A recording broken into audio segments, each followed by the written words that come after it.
오늘 우리에게 주신 하나님의 말씀은 사도행전 27장 1절부터 12절 말씀입니다.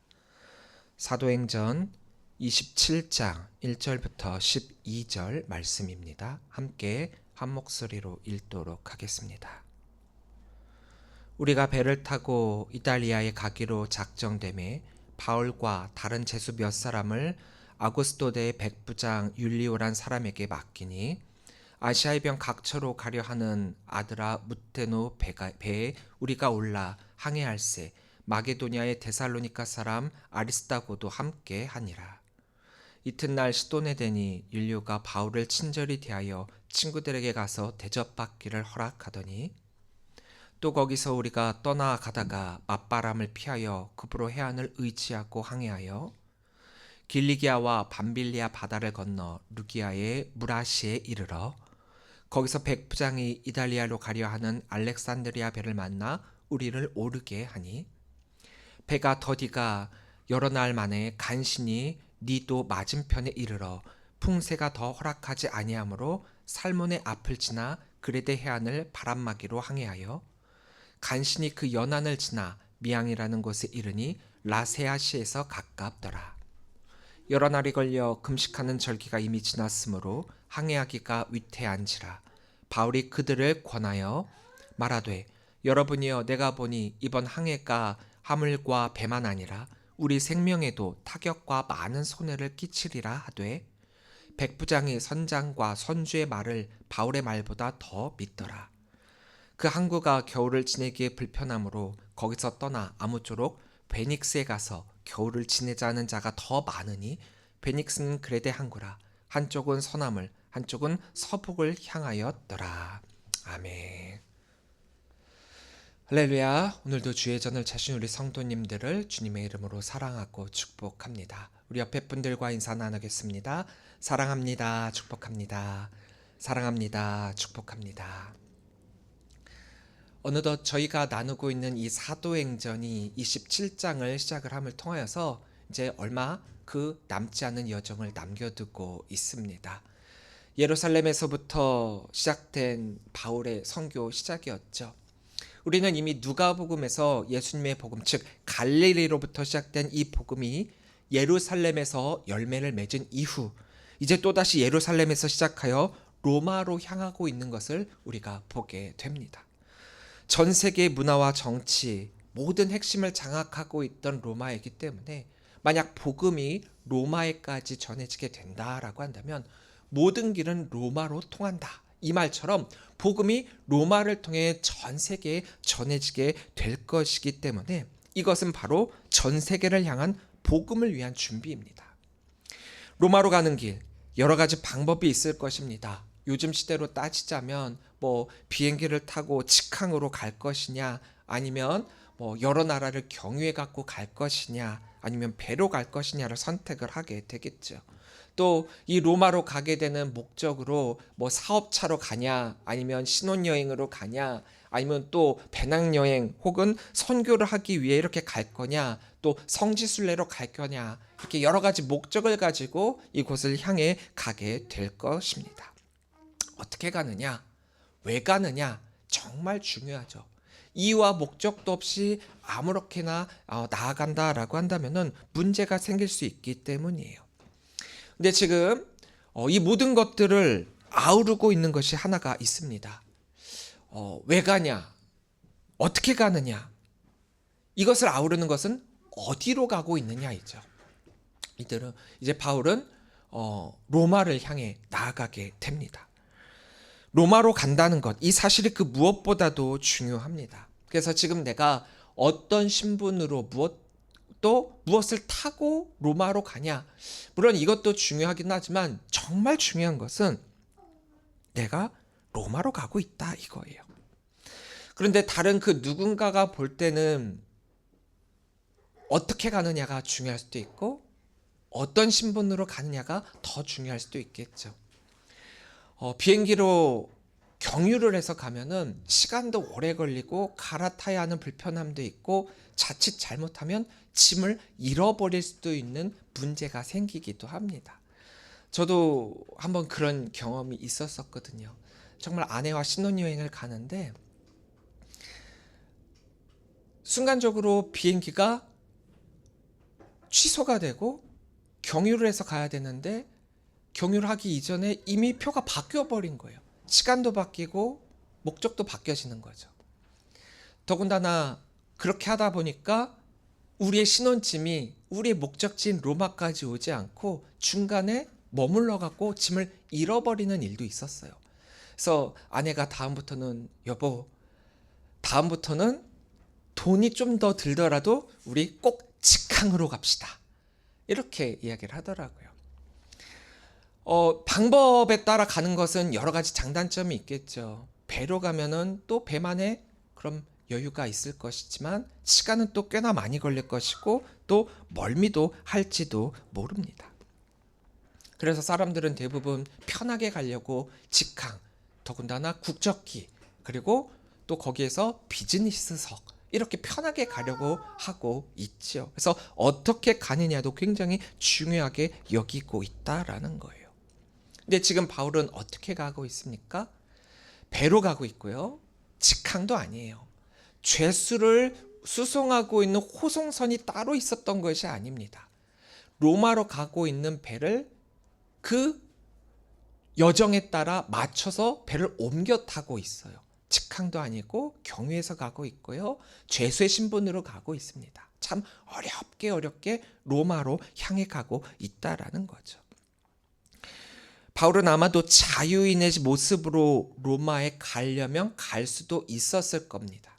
우리가 지난주에 함께 나눴던 말씀 가운데 베스도가 또 아그리빠가 이야기했었던 말 중에 하나가 이 말이 있죠. 만약 바울이 상소하지 않았다라고 한다면 그는 석방되었을지도 모른다라는 거예요. 즉 죄수의 신분으로 로마에 갈 것이 아니라 그 마음대로 내가 가고 싶어서 로마에 갈 수 있는 자유인의 모습으로 그 로마를 방문할 수도 있었을 것이다 라는 거예요. 하지만 너무 아쉽게도 바울은 지금 죄수의 신분으로 가고 있죠. 그런데 말입니다. 어떠한 모습으로 가느냐 우리에게 매우 중요하게 여겨지기도 합니다. 하지만 더 중요한 것은 아까 말씀드렸던 것처럼 어디로 향하고 있느냐예요. 내용물이 중요합니다. 하나님의 말씀에 따라 지금 바울은 로마로 가고 있어요. 비록 죄수의 신분이지만 복음을 위해 로마로 가고 있습니다. 그렇게 바울은 자신은 선교사로 로마를 향해 가고 있다라는 거예요. 하지만 주변의 시선은 그렇지 않죠. 바울을 복음 전도자로 여기는 것이 아니라 죄수로 여깁니다. 바울을 사명자로 여기는 것이 아니라 비천한 존재로 여기고 있습니다. 지금 바울에게는 이 로마로 가는 이 길은 나의 선교의 길이다. 우리에게 주어진 사명을 가지고 우리가 또 어느 곳을 가게 될 때도 우리는 선교를 위해 가는 것이다 라고 얘기지만 세상은 우리가 어떻게 어떤 신분으로 가느냐를 더 중요하게 보고 있으니 참 굉장히 어려운 일이기도 해요. 우리의 신분에 따라 우리를 대하는 태도도 바뀌잖아요. 호텔을 갑니다. 우리가 경찰을 몰고 호텔로 가면 우리를 무시해요. 근데 우리의 신분이 비천하지만 그럼에도 스포츠카나 아주 멋진 차를 갖고 가면 호텔에서 나를 대하는 태도가 또 달라집니다. 그래서 어떻게 가느냐, 무엇을 타고 가느냐, 어떤 신분으로 가느냐도 굉장히 중요하다라는 거죠. 그래서 세상은 우리를 보고 이렇게 이야기를 해요. 이 모습이 어리석다 말합니다. 이 모습이 불쌍하다 이야기합니다. 그런데 바울은 이런 것들에 크게 신경 쓰지 않았죠. 바울의 마음가짐은 이거였어요. 고린도전서 1장 18절입니다. 십자가의 도가 멸망하는 자들에게는 미련한 것이요 구원을 받는 우리에게는 하나님의 능력이라. 지금 이 사람들이 바울을 향해 어리석다, 믿는 자들이 복음 선포자들에게 어리석다 말하고 있는 이것은 본질을 보지 못하고 진리를 깨닫지 못하고 있기 때문이라는 거예요.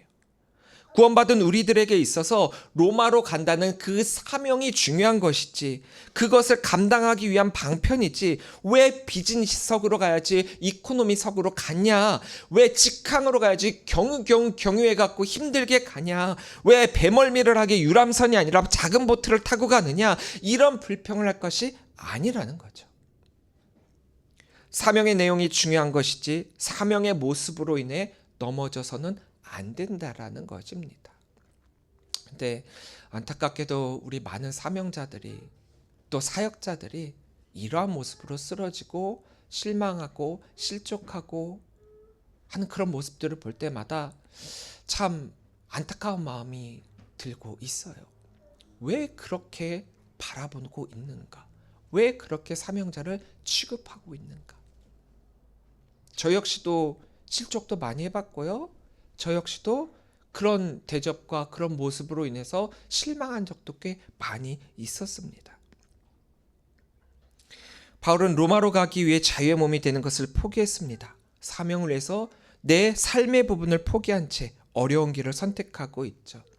충분히 자유의 모습으로 심지어는 로마 시민권자라고 하는 것을 내세웠고 당당하게 로마로 갈 수도 있었을 것입니다. 하지만 그러지 않았어요. 왜냐? 하나님이 그걸 원하셨기 때문에.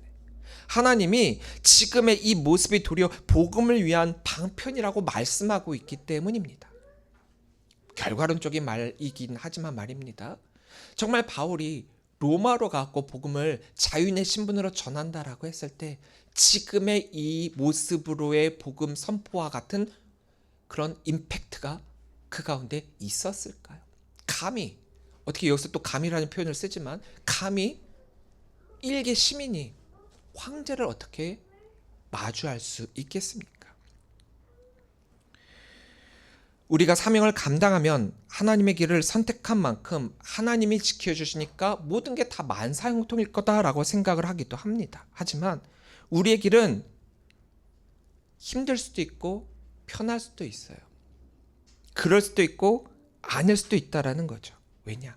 하나님의 선하신 뜻대로 우리는 흘러가게 되어 있으니까요. 하나님의 사명을 감당한다고 마냥 행복하고 힘이 나고 능력이 바래지고 그게 아니라는 것을 우리가 먼저 기억을 해야 된다라는 거예요. 목회 현장을 나오기 전 신학교에서 학문을 배울 때, 신학을 배울 때 이제 내가 학교를 졸업하고 목회 현장에 나가게 되면 이렇게 목회를 해야지라고 하면서 막연하지만 사명에 대한 광대한 꿈을 가지고 있었습니다.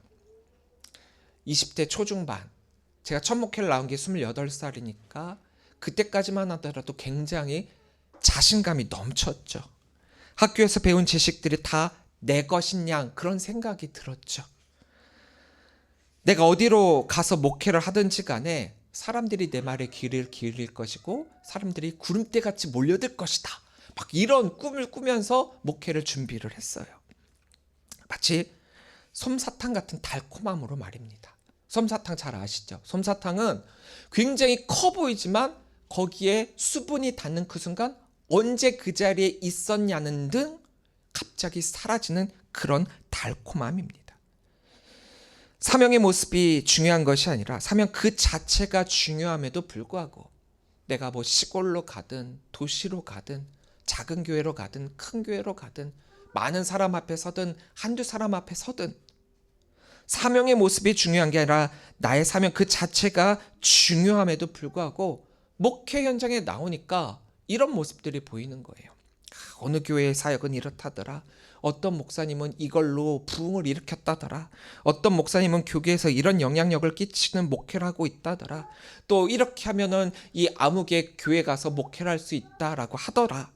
이 카더라의 정보에 귀를 기울이고 부러워하는 게 목회 현장입니다.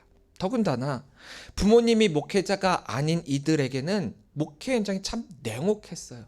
똑같은 일을 경험하게 되더라도 부모님이 목회자면은 쉽게 넘어갔는데 아무런 백도, 소위 백이라고 하는 것이 없는 이들에게는 그 하나 넘어가는 것조차 굉장히 힘들더라고요. 더군다나 목회 현장에서 흔히 말하는 점프라고 하는 거, 이건 꿈도 꾸지 못할 일들이에요.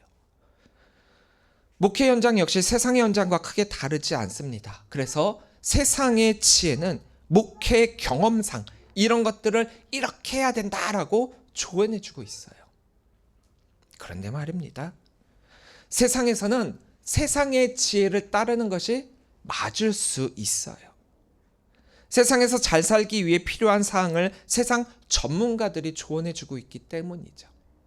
그들의 경험, 그들의 노하우 무시할 수가 없습니다. 우리 역시도 이들의 조언과 말을 통해서 유익을 얻을 수도 있어요. 우리 목회자들이 세상의 전문가들의 말에 귀를 닫고 있으면 정말 닫힌 교회다라고 이야기를 하죠. 그런데 이들의 조언을 통해서 우리가 유익을 얻을 수도 있기는 하지만 영적 세상에서는 세상의 지혜가 아니라 하나님의 지혜를 더 신뢰해야 합니다. 하나님의 지혜가 세상의 그 어떤 지혜보다도 뛰어나다라는 사실을 우리가 결코 잊어서는 안 된다라는 거죠. 고린도전서 1장 25절입니다. 하나님의 어리석음이 사람보다 지혜롭고 하나님의 약하심이 사람보다 강하니라.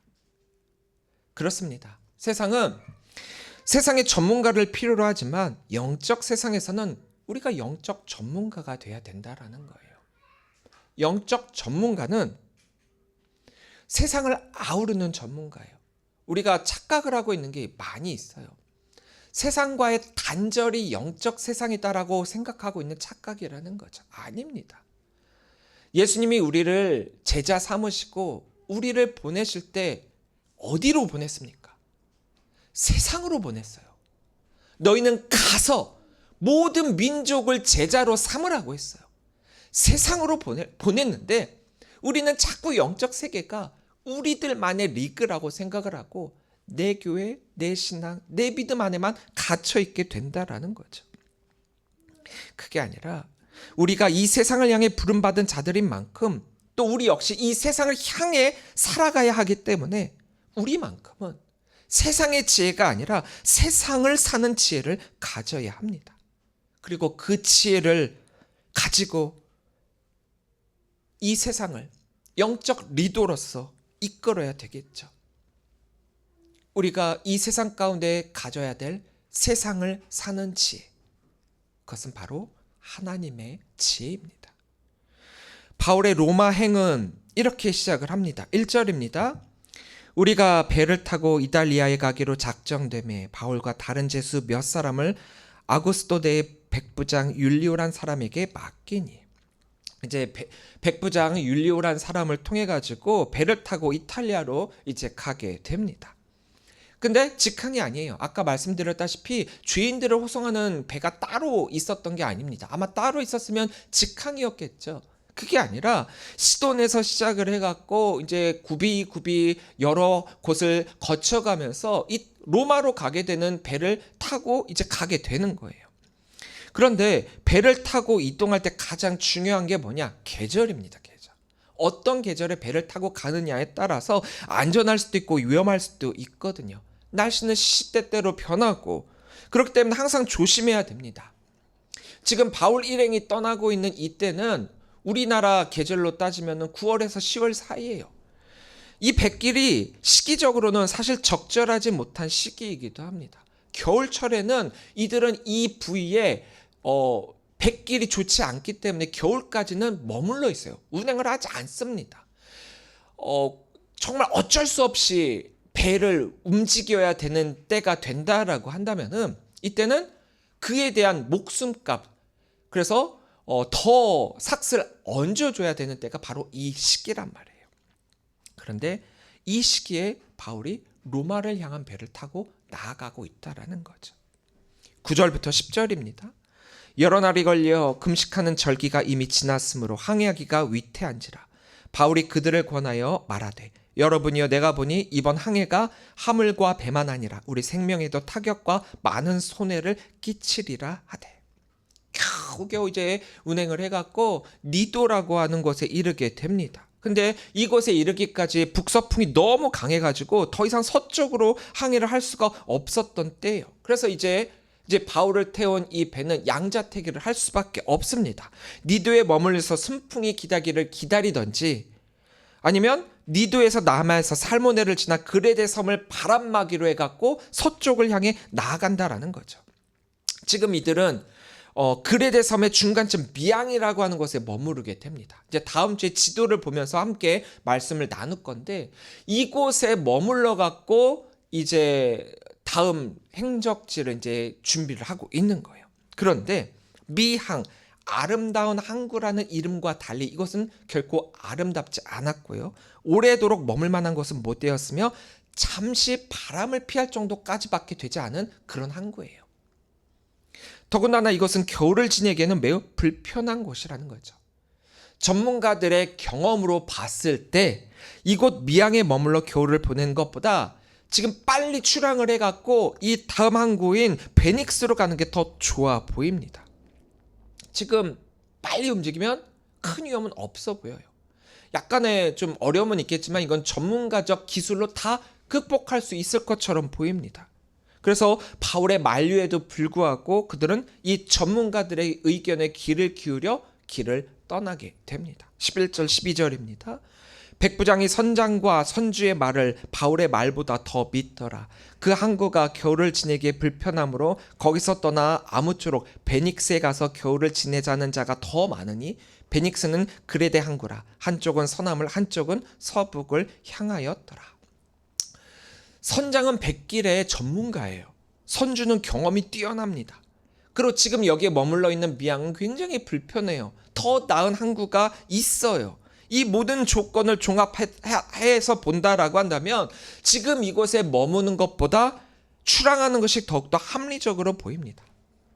세상의 지혜는 우리들에게 이렇게 이야기를 하죠. 이것이 논리적으로 맞다라고 이야기를 합니다. 그렇죠. 누가 보더라도 노련한 전문가가 있고 경험 많은 노하우가 있고 그리고 여기에 머무는 미학보다 가까운 곳에 우리가 더 편하게 머물 수 있는 곳이 있는데 더 좋은 기회, 더 큰 이익, 더 편한 선택이 있는데 그것을 선택하는 게 더 지혜로운 거 아니냐. 이렇게 이야기를 하죠. 그런데 말입니다. 중요한 것은요. 꼭 합리적인 것이 항상 옳은 것은 아니라는 것이에요. 세상의 지혜가 보지 못하는 그 너머를 바라보는 이들이 있습니다. 바로 하나님의 사람이죠. 하나님의 사람은 사람들이 보는 것, 그래서 보이지 않는 그 너머를 바라보고 있습니다. 배와 항해에 관해서 바울은 전문가가 아니에요. 물론 바울이 전도 여행을 통해서 얻게 된 시기적인 경험도 있습니다. 그런 것도 있어요. 하지만 선장과 선주의 경험과 전문성을 결코 따라갈 수가 없습니다. 그러나 바울만이 가지고 있는 가장 큰 무기가 있었어요. 그것은 무엇이냐? 방향을 보고 있다는 거죠. 바울은 단순히 지금 상황만을 판단해서 이야기를 하고 있는 것이 아니라 하나님의 뜻을 분별하며 방향을 보고 있었기 때문에 지금 세상의 지혜를 향해 아니다라고 이야기를 하고 있는 거예요. 세상의 지혜는 논리성과 합리성을 따집니다. 근데 많은 이들이 이 세상의 지혜를 교회 안으로까지 끄집어 들이고 있어요. 안고 오고 있어요. 그래서 우리가 신앙생활하는 것에까지 이 세상의 지혜를 가지고 해야 된다라고 이야기를 하고 있죠. 세상의 사람은 조건을 보고 결정하는데 성도들 역시 이 조건으로 세상을 살아가려고 하고 있습니다. 그렇다면 우리가 세상 사람들과 다를 게 뭐가 있을까요? 세상 사람들은 세상의 지혜를 가지고 세상을 살아가는데 우리 성도들도 세상의 지혜를 가지고 세상을 살아간다면 이 세상 사람들과 다를 게 무엇이 있겠습니까? 이게 아니라는 거죠. 지금 이 길이 하나님께서 기뻐하시는 길인가? 이 선택이 하나님 나라에 합당한 것인가? 방향을 제대로 분별할 수 있어야 합니다.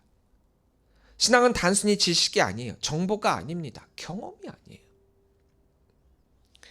오래 교회 다녔기 때문에 겪게 된 경험으로만 판단할 수 있는 게 아니라는 거죠. 믿음은 신앙의 연수가 아니라고 했습니다. 하나님과의 관계에 의한 분별력이에요. 눈에 보이지 않아도 하나님의 뜻을 느끼는 것.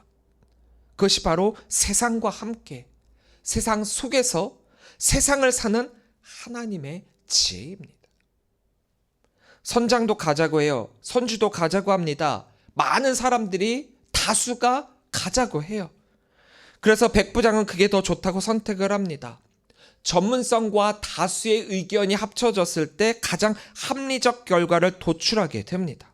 이 결정이 그 당시에 할 수 있는 가장 최고의 선택이다라고 여기죠. 어떤 일에 대해서 여러 사람들이 모여 장시간 동안 토의하고 회의하는 이유가 바로 이런 합리적 결과를 도출하기 위함 아닙니까? 저도 목회를 하면서 이 회의를 참 많이 했어요. 근데 제가 갖고 있는 지론 중에 하나는 회의는 짧게 해요. 길어봤자 소용이 없더라고요. 근데 회의 자체는 여러 번 할 수밖에 없죠. 여러 동역자들과 모여서 한 사역에 대해서 뭐 이렇게 하자 저렇게 하자, 이번에는 이거 한번 아이디어를 내보자, 또 이러쿵 저러쿵 막 서로를 머리를 맞대고서 막 하다 보면은 생각지도 못했던 일들이 일어나게 되고 계획을 세우고 하게 됩니다. 그러면 이런 생각을 하게 되죠. 와, 정말 머리 맞대니까 한 사람 하기보다 여러 사람이 맞대서 하니까 좋은 의견들이 나오는구나, 자화자찬하게 됩니다. 그런데 그런 의견들이 꼭 최고의 결과를 이끌어내지는 못합니다. 세상의 지혜는 이렇게 말하거든요. 요즘 다 이렇게 한단 말이야. 이렇게 하는 게 대세야. 이렇게 살고 있고 이게 정상이야. 이게 상식이라니까. 이렇게 얘기를 하는데 성경은 우리들에게 이렇게 얘기해요. 좁은 길로 가라. 좁은 길로 가라. 예수님도 우리들에게 이렇게 얘기를 하죠. 누가 너의 오른뺨을 대거든 왼뺨도 돌려대라. 단순히 한 뺨 맞고 이렇게 돼서 대라는 그런 의미가 아니라고 했습니다. 오른뺨을 맞기 위해서는 오른손잡이가 그 사람의 오른편을 때리기 위해서는 이렇게는 못 때려요.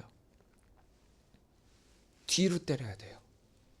그래야 오른뺨을 칠 수 있어요. 이 당시에 상대방으로부터 오른뺨을 맞는다는 얘기는 굉장히 수치스러운 거예요. 단순히 뺨을 맞았다가 아니라 온 인생을 무시당하는 그런 뺨이라는 거예요. 그런데 그런 순간조차도 왼뺨을 돌려대라. 예수님이 그렇게 이야기를 하죠. 세상의 지혜로서는 마땅히 어떻게 해야 되느냐. 눈에는 눈, 이에는 이. 너가 오른뺨을 맞았으면 상대방에는 오른뺨뿐만 아니라 다른 뺨도 더 때려라. 그게 더 지혜롭다고 이야기를 하죠. 하지만 성경은 우리들에게 아니다라고 이야기를 해요. 세상의 지혜는 지금을 보고 있습니다. 하지만 하나님의 지혜는 결과를 보기 때문에 선주와 선장의 말대로 지금 당장 떠나는 것이 좋아 보일지 모르지만 결과를 보시는 하나님께서 바울을 통해 아니다라고 말씀하고 계시는 거예요. 시작은 좋아 보입니다. 과정은 합리적이고 논리적이고 많은 이들을 더 이해시킬 수 있는 방법으로 보입니다. 그래서 결과는 최고가 될 것 같죠. 하지만 끝은 무너지게 됩니다. 이게 세상의 지혜의 특징입니다. 하지만 하나님의 지혜는 시작은 굉장히 어떻게 보면 굉장히 답답해 보여요. 그렇잖아요. 좁은 길로 가래요. 오른뺨을 때리면 왼뺨도 돌려드려요. 너무 답답하고 무식해 보이고 또 손해보는 것 같고 상식적이지도 않고 비효율적이고 선택은 매우 불편해 보입니다. 한 번 경유도 아니고 여러 번 경유해갖고 그것도 비즈니스석도 아니고 이코노미석으로 맨 구석에서 안쪽에 끼어가지고 낑겨가지고 이렇게 하고 가라는 그런 것과 똑같은 거예요. 그렇게 하래요. 하지만 그 끝은 생명을 살리고 있습니다. 세상의 지혜는 우리들에게 더 좋은 것을 선택하라 말하죠. 보다 합리적이고 보다 효율적이고 보다 논리적이기 때문입니다. 그래서 우리가 이 세상을 살아가고 있는 동안에 이 세상의 지혜에 많이 의지하고 있기도 해요. 저도 보면 사역을 할 때, 사명을 감당한다라고 할 때 머리의 지식으로 세상의 지혜에 의지해 갖고 한 적이 너무 많았던 것 같아요. 이건 경험적으로 이랬던 것 같아. 이건 시대적으로 이런 것을 따라가야 돼. 세상의 사람들은 물론이거니와 심지어 우리 성도들도 이 세상의 지혜에 너무나도 많이 의지하고 있습니다. 하지만 세상의 논리로 신앙을 논해서는 안 되고 세상의 지혜로 우리 신앙의 길을 판단할 것이 아니라 우리는 영적인 세계, 영적인 지혜, 이 하나님의 지혜를 이 세상을 사는 지혜로 삼아 살아가야 됩니다. 우리 성도는 눈에 보이는 것을 따르는 자가 아니라 보이지 않는 하나님을 선택해야 된다는 거예요. 우리의 지혜가 우리의 길을 인도하시고 계심에 대한 분별력을 가져야 합니다. 세상의 지혜는 세상을 살아가는 데 더 유리한 지혜일 수는 있어요. 하지만 하나님의 지혜는 세상을 이겨내는 지혜입니다. 그렇다면 이 세상을 살아가는 우리가 가져야 할 지혜가 무엇입니까? 때로는 우리에게 손해를 말하고 돌아가는 길을 가게 하고 멈추게 하는 그런 지혜이지만 이 모든 것들이 우리를 세상을 살아갈 수 있도록 하는 지혜가 되도록 하시는 하나님의 지혜를 선택해야 합니다. 사랑하는 성도 여러분, 우리는 세상과 함께 세상 속에서 살아가는 이들이에요. 성도는 세상과 동떨어진 삶을 살아가는 자들이 아니라는 거죠. 예수님이 우리를 부르셨을 때는 우리를 세상을 향해 나아가도록 말씀하셨어요. 그렇다면 우리 역시도 이 세상을 살아가는 동안 세상을 사는 지혜를 구하는 것이 아니라 세상의 지혜를 구하면서 나아가고 있는 이런 모습을 우리가 회개하면서 세상을 사는 지혜, 하나님의 지혜를 가지고 승리할 수 있는 자 돼야 됩니다. 이렇게까지 이야기를 하면 이렇게 또 이야기를 하더라고요. 목사님, 저는 세상을 사는 지혜, 하나님의 지혜를 구하고 있습니다. 그런데요, 우리가 세상을 사는 지혜를 구하고 있는데 하나님의 지혜에 귀를 기울이지 않고 있어요. 이 말이 뭐냐? 하나님의 지혜는 우리들에게 아니다라고 말을 하는데 우리의 방법은 내가 이미 답을 정해놓고 답정로 해놓고 하나님께 의견만 구하고 있다라는 거죠. 동의를 구하고 있어요.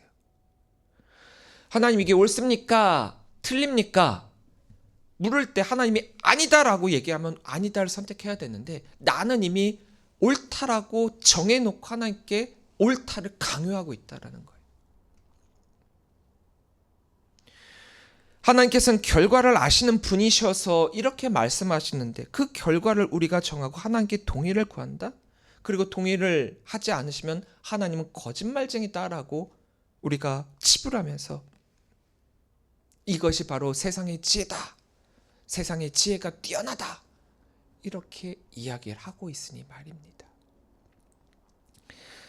세상을 사는 지혜는 세상을 잘 이용하는 것이 아니라 세상 속에서도 하나님의 기준으로 사는 거예요. 사람들이 뭐라 해도 손해가 와도 이해가 되지 않아도 하나님이 원하시면 가고 하나님이 멈추라면 멈추는 것. 그것이 진짜 지혜라는 거죠. 우리를 살리시기 위한 하나님의 지혜입니다. 그것이 우리가 이 세상을 살아갈 지혜가 됩니다.